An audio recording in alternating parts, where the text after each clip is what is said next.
Welcome to my channel. अनार हमने उतारे हैं मुइज़ भाई। वो अशवा से पहले उनके सामने जा पहुंचा था। हाथ में ट्रे थाम रखी थी जिसमें अनार के दाने अनार मौजूद थे। मुइज़ भाई जो गुस्से से भरे बैठे थे उसे खा जाने वाली नज़रों से देखने लगे। फिर ट्रे उसके हाथ से खींचकर एक तरफ दीवार पर दे मारी। भाइयों और अशवा समेत मोहित का भी दिल जैसे सीना तोड़कर बाहर निकल आया।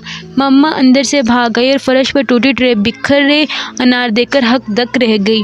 मुगीज़ ने इतना शदीद रद्द-ए-अमल कभी ज़ाहिर नहीं किया था। तुम्हारी हिम्मत कैसे हुई कि मुझसे पूछे बगैर मेरे दरख्त से अनार चोरी करो? मैंने कितने साल इस पौधे के साथ मेहनत की है, जानते भी हो। ये उस दरख्त का पहला फल था जो मुझे किसी औलाद की तरह अजीज़ था, और तुम एक पल में आकर मज़े से किसी की मेहनत को उतार कर ले गए। मोहित ने मेरे कहने पर ही मुझे अनार उतार कर दिए हैं, क्योंकि मुझे इन्हें खाना था और ये अनार मेरे घर में लगे हैं तो मैं खा सकती हूँ ना, या मैं भी चोर हूँ। वो झट से आगे बढ़ी थी। इसकी बात पे मुगीज़ भाई का गुस्सा ऐसे ठंडा पड़ा जैसे जलते कोयलों पे पानी का डोल गिरा हो। चलो यहाँ से। अशवा उसका हाथ थामकर उसे घसीट कर ले गई।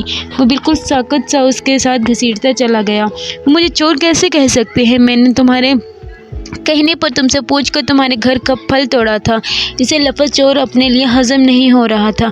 उन्हें पता था कि हमने अनार तोड़े हैं मोहित, और वरना वो ऐसे नहीं कहते। जब उन्हें पता चला तो उन्होंने हमें जाने दिया। इन्हें जब ये पता लगा कि तुम मेरे साथ थी तो उन्होंने हमें जाने दिया, और वरना चोर की सज़ा मेरी सज़ा होती। अगर तुम इसमें शामिल ना होती तो मैं चोर ही था। अशवा की समझ में नहीं आ रहा था कि कैसे बात उसे समझाएं। वो एक गलत फहमी थी मोहित, और वरना ऐसा ना होता। अशवा को भी भाई से ऐसी हरकत की तवक्को कहाँ थी। उसके पास सफाई के लिए अल्फाज कम पड़ गए।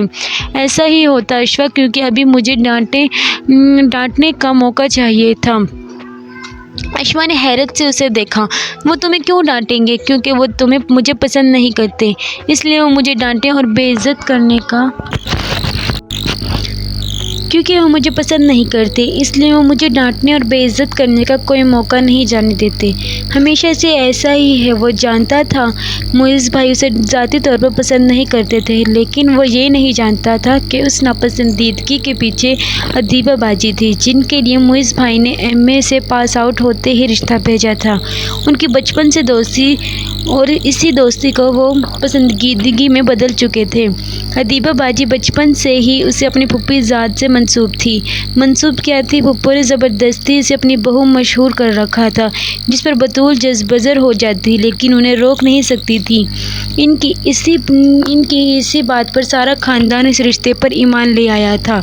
अदीबाबाजी अपने नाम से मंसूब इस शख्स का नाम सुनकर इनसेट का शिकार हो चली थी। इसलिए इन्होंने बतूल आंटी को कहकर इनकार कहलवा दिया गया, जिसे मुइज़ भाई की अनापरकारी ज़रब पड़ी थी। इस दिन के बाद जब से मुइज़ भाई इनकी पूरी फैमिली से बुग़्ज़ पाले हुए थे, जिसका सबसे ज़्यादा शिकार मोहित होता था, क्योंकि वो सबसे ज़्यादा इनके घर आता जाता था। अशवा और मोहित का बचपन एक साथ गुजरा था, और जहाँ जिस स्कूल कॉलेज से मोहित ने पढ़ा, अशवा ने भी ज़िद करके वहीं दाखिला लिया। ये तो यूनिवर्सिटी में एडमिशन के वक्त अशवा के नंबर जितने अच्छे नहीं थे, तो दोनों की यूनिवर्सिटी अलग हो गई। मज़ामीन भी मुख्तलिफ थे। अशवा ने MBA किया था और मुझे ने इलेक्ट्रिकल इंजीनियरिंग, लेकिन अशवा को फ़ौरन ही जॉब मिल गई थी, वो भी एक अच्छी पोस्ट पर, और मोहित इंटर्नशिप करने के बाद हनूज़ बेरोज़गार था। जो जॉब भी इसकी फील्ड की आती वो ज़रूर ही अप्लाई करता। इंटरव्यू भी इसका अच्छा होता, लेकिन उसे रखा नहीं जाता था। तुम्हें तो तुम्हारे मुइज़ भाई की बदौलत जॉब मिल गई। अब हर कोई मेजर कर्नल का बहन, भाई या औलाद नहीं होता ना। वो कभी कभार अपनी जॉब को लेकर तलक हो जाता तो अशवा पर चोट कर जाता। जवाबन अशवा खामोश हो जाती, क्योंकि उसे भले नौकरी अपनी काबिलियत पर मिली थी, लेकिन एक सच भी था कि उसकी कंपनी के CEO मुइज़ भाई के स्कूल और कॉलेज के ज़माने के दोस्त थे। तो तुम भी मुइज़ भाई से ताल्लुकात को इस्तेमाल कर सकते हो। तुम्हारे लिए कोई पहरे तो नहीं बिठा रखे भाईजान ने? वो इसे यूं ही हल्के फुल्के अंदाज में ऑफ़र करती रहती, लेकिन वो नहीं मानने वाला। वो ये बात भी जानती थी, जॉब करूँगा तो अपनी काबिलियत के बलबूते पे, सिफारिश की नौकरी में कभी नहीं करने वाला।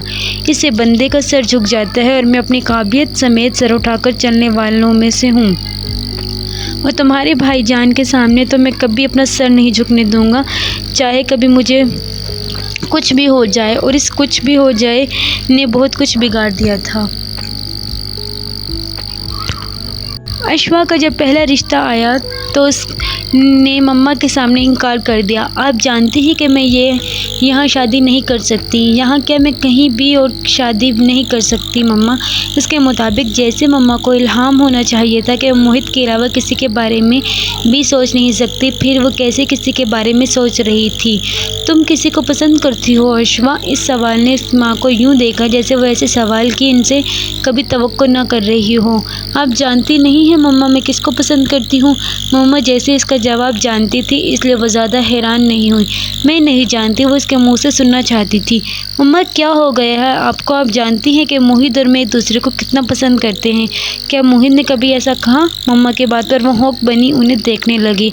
बोलो अशफा, क्या मोहित ने ऐसा कभी कहा है कि वो तुम्हें पसंद करता है, वो तुमसे शादी करना चाहता है? अशफा माँ की बात पर हंस दी। इसमें कहने की क्या बात है, मैं जानती हूँ कि ऐसा ही है। वो भला मेरे अलावा किसी के बारे में सोच भी कैसे सकता है? वो इस मामले में बहुत पुरएतमाद थी, जिस पर मम्मा ने ताज्जुब से सर हिलाया।